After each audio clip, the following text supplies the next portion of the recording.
ایک حدیث میں حضرت ابی بن کعب رضی اللہ تعالیٰ عنہ آپ نے فرمایا، بیان کرتی ہیں کہ میں نے ایک دن نبی پاک صلی اللہ علیہ وسلم سے عرض کیا، میں نے کہا یا رسول اللہ، میں آپ پر کثرت سے درود پاک پڑھتا ہوں، یا میں آپ کے اوپر کثرت سے درود پاک پڑھنا چاہتا ہوں، تو کتنا پڑھوں، میں کتنا پڑھوں آپ کے اوپر درود شریف؟ تو نبی پاک صلی اللہ علیہ وسلم نے فرمایا کہ جتنا تو چاہے پڑھ لے، جتنا تیرا دل کرے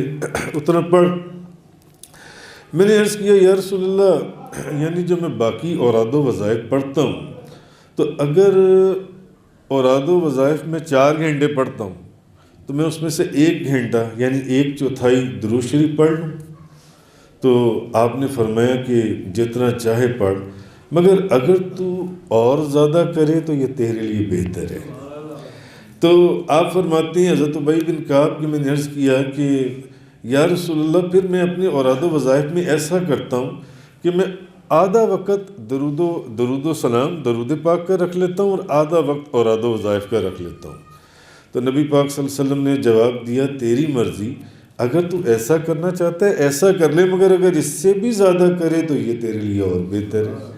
اچھا، وہ فرمانے لگے یا رسول اللہ، پھر میں 2/3 درود شریف پڑھ لیتا ہوں۔ فرمایا تیری مرضی، مگر اگر تم اس سے بھی زیادہ کر سکتے ہو تو اس سے بھی زیادہ کر لو، وہ تمہارے لیے زیادہ بہتر ہوگا۔ تو آپ فرماتے ہیں کہ یا رسول اللہ، پھر میں ایسا کیوں نہ کروں کہ سارے اوراد و وظائف کو چھوڑ کر میں صرف آپ پر درود و سلام پڑھنا شروع کر دوں۔ حضرت ابی بن کعب فرمایا یا رسول اللہ، پھر میں ساری چیزوں کو چھوڑ کر میں آپ پر درود و سلام پڑھنا شروع کر دیتا ہوں۔ تو نبی پاک صلی اللہ علیہ وسلم نے فرمایا کہ اگر تم ایسا کرو گے تو تمہارے سارے کام سنور جائیں گے، تمہارے سارے کام سنور جائیں گے اور تیرے سب گناہ بخش دیے جائیں گے۔ اگر تم ہر وقت درود و سلام اپنے اوراد و وظائف کے اندر ہر وقت درود و سلام کو رکھ، اور ویسے تو میں نے آپ کو وہ حدیث مسلم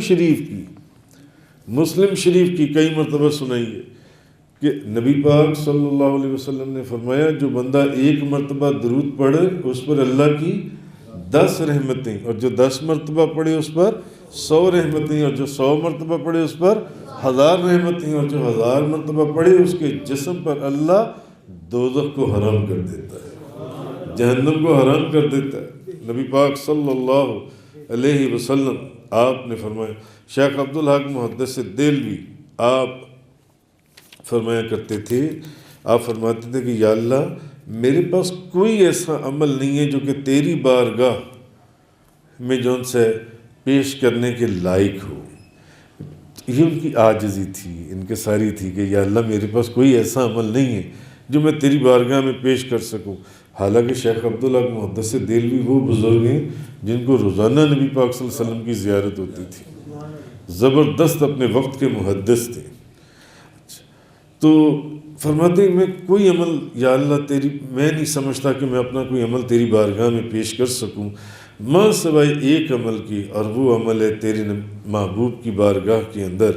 درود و سلام کا تحفہ پیش کرنا، کہ میں تیری محبوب کی بارگاہ میں جو درود و سلام کا تحفہ پیش کرتا ہوں۔ تو پھر فرمایا کرتے تھے مولا کریم، وہ کون سا مقام ہے جہاں اس درود و سلام کی مجلس کی نسبت زیادہ خیر و برکت اور رحمت کا نزول ہوگا؟ ایسا کوئی مقام نہیں ہے جہاں درود شریف کی مجلس، جو بندہ درود پاک پڑھنے والا ہے، جو وہاں اللہ کی برکتوں اور رحمتوں کا نزول ہوتا ہے، وہ برکتیں اور رحمتیں کسی اور مجلس میں نازل ہوتی ہیں۔ تو فرماتے تھے میرے پروردگار، مجھے سچا یقین ہے کہ درود و سلام والا عمل تیرے دربار عالی میں قبول ہوگا، اور اس عمل کے رد ہونے یا رائگاں جانے کا ہرگز کوئی راستہ ہی نہیں ہے۔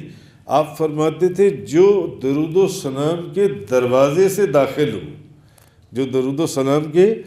دروازے سے داخل ہو، اس کے رد ہو جانے کا خوف ہی نہیں، اس کے رد ہو جانے کا خوف ہی نہیں، کیونکہ درود شریف رحمت، برکت یا بخشش اور مغفرت کا وہ دروازہ ہے کہ جس کی طرف خود کو قرآن کے اندر اللہ نے فرمایا وَلَوْ أَنَّهُمْ إِذْ ظَلَمُوا أَنفُسَهُمْ جَاءُوا فاستغفر اللہ واستغفر لهم الرسول لوجد اللہ تواب الرحیم۔ جب کوئی اتنے گناہ کر لے، اپنی جانوں پر اتنا ظلم کر لے کہ بخشش کی کوئی صورت نظر نہ آئے، تو اس وقت کہاں حاضر ہو جائے؟ میرے محبوب کی بارگاہ میں۔